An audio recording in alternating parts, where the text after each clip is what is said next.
இன்றைக்கி ரொம்ப சிம்பிளாக ஒரு கீரை வடை எப்படி செய்கிறதுன்றதை தான் பார்க்க போகிறோம். இதை எல்லாராலையும் ஈஸியாக செய்கிற மாதிரி தான் ரொம்ப சுலபமாக செய்கிறோம். நம்ம அதிகமான பொருட்களை சேர்க்காம நல்ல சூப்பரான ஒரு வடை எப்படி செய்கிறதுன்னு பார்க்கலாம் வாங்க. நான் வந்து ஒரு கப் அளவு கடலைப்பருப்பை நல்லா 1 மணி நேரம் இல்லை 2 மணி நேரம் ஊற வச்சுக்கணும். இப்போ பாருங்கள் எவ்வளோ சாஃப்டாக ஊறி இருக்குது. இதை வந்து ஒரு சொட்டு தண்ணி கூட இல்லாமல் நல்லா வடித்து சேர்த்துக்கோங்க. மிக்ஸி ஜாரில் தண்ணி சுத்தமாக இருக்கக்கூடாது. இது ரொம்ப முக்கியமான டிப்ஸே வந்து இது அரைக்கிறதுல தான் இருக்குது. ஒரு ஸ்பூன் அளவுக்கு கல்லுப்பு சேர்த்துருக்கேன். பாருங்கள் எந்த அளவுக்கு கொரகொரப்பாக இருக்குது. நமக்கு இந்த அளவுக்கு கொரகொரப்பாக இருந்தால் தான் வடை நல்லா டேஸ்ட்டாக கிடைக்கும் நமக்கு. இந்த பக்குவம் ரொம்ப முக்கியம், அதை கவனிச்சுக்கோங்க. இப்போ நாம் அரைச்ச மாவெல்லாம் எடுத்துகிட்டு வந்துட்டோம். ஒரு 5 பூண்டு பல்லை தோல் நீக்காமல் மேல் தோல் மட்டும் நீக்கிட்டு தட்டி எடுத்துக்கோங்க. சோம்பு 1 ஸ்பூன் சேர்த்துக்கோங்க. 2 மிளகாய் எடுத்திருக்கேன். அதை நல்லா குட்டியாக நல்லா பொட்டியாக புட்டுக்கோங்க.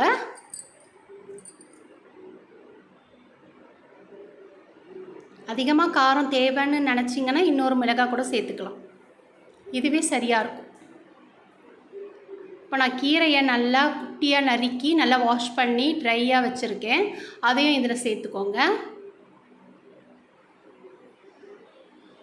தண்ணி இருக்கக்கூடாது எதுலேயும்.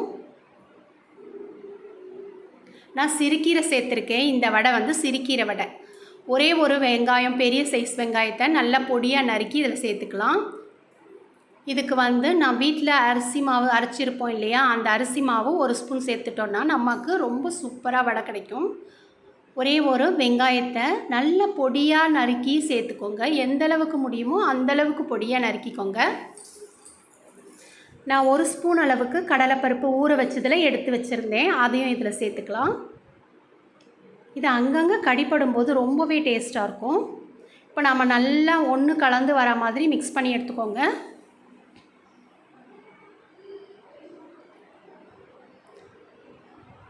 இப்போ நல்லா மிக்ஸ் பண்ணி எடுத்துட்டோம் பாருங்கள். நம்ம நார்மலாக சின்ன சின்ன வடையாக போடாமல் நம்ம கடைகளில் வாங்குகிற மாதிரி நல்ல பெரிய வடையை நான் போட்டிருக்கேன். உங்களுக்கு விருப்பமான வடிவத்தில் நீங்கள் போட்டுக்கலாம். எண்ணெய் நல்லா காஞ்சிருச்சு. காஞ்சதுக்கப்புறம் போடுங்க.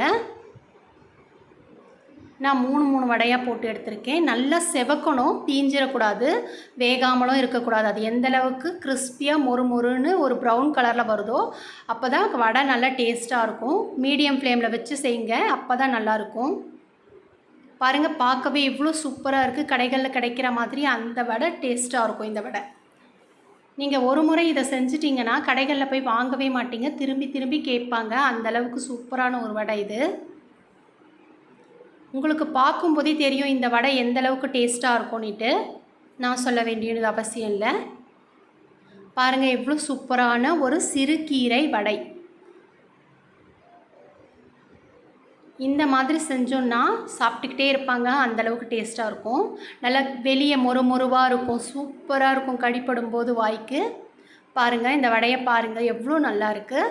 நான் சொன்ன அளவுகளும் மெத்தடுகளும் ஃபாலோ பண்ணி கரெக்டாக செஞ்சிங்கன்னா சூப்பராக உங்களுக்கு கிடைக்கும். நம்ம கடைகளில் போய் வாங்க வேண்டிய அவசியமே கிடையாது.